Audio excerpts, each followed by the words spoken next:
Okay, so this is a quick guide on how to use the Nutritics Libro app for logging your food and fluid intake.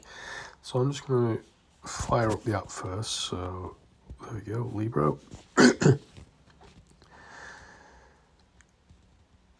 just takes a second or two to go on. There we go.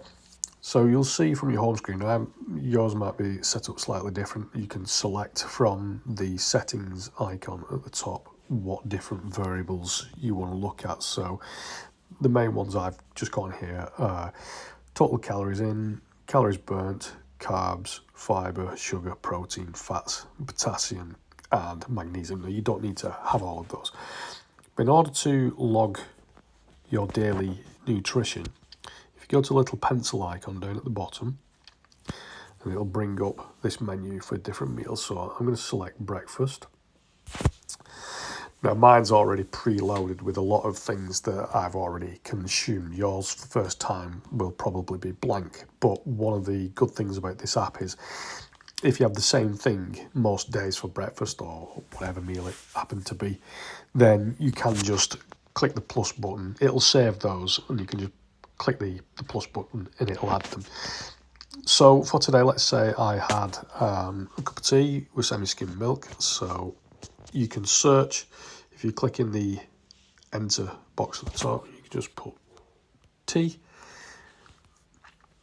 and it'll bring you a list of all the different teas, green teas, herbal teas, black tea, everything. So I'm just going to choose a normal tea, breakfast tea with semi-skimmed milk. So if I click on the button there, it'll then show you different serving size suggestions. Okay, so some of these images just aren't showing up at the minute, but that's just my connection.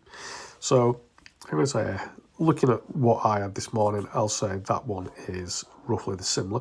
Now, you can either select that, and it'll show up in there, or if you know exactly how much you had, then if I just click off that, then you can type in the exact quantity. So let's say I put 200 grams in because I know I had 200 millilitres, so 1 gram is equal to 1 millilitre.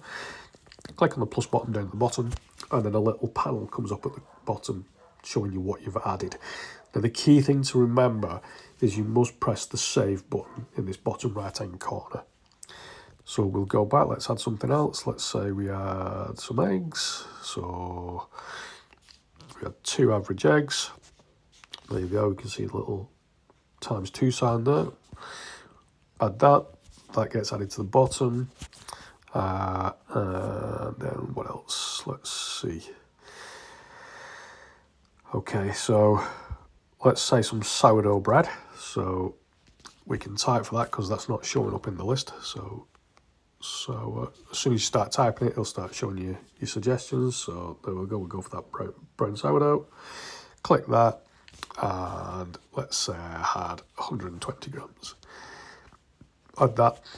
That's my breakfast done. All I need to do now is click on the little save icon at the bottom, and it'll say, okay, all saved to your breakfast, and it'll show you there. Now, if we go back to our home page, it'll have changed those, excuse me, it'll have changed those settings there. So we can see with that breakfast, 389 calories consumed of our 1,751 target. I haven't added any exercise yet.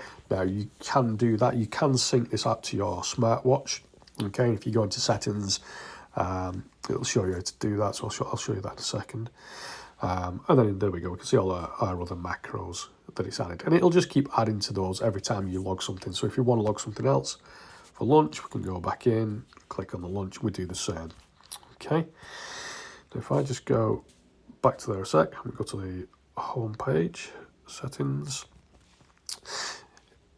This is where you can set up your personal details, your height, your weight, etc. If you've got any dietary preferences, you can put those in there. Some of these, there we go. So if you click on hardware, then you can set it up. So you can see I've got mine connected to my Garmin, okay, via the Garmin Connect app. Okay, so all you do is just click on which one you want. Click on search, scan for device, and then it'll just talk you through that connection process. But the main element of this Libro app is the food logging process. So hopefully that's a useful overview of how to log foods. I hope you enjoy the app.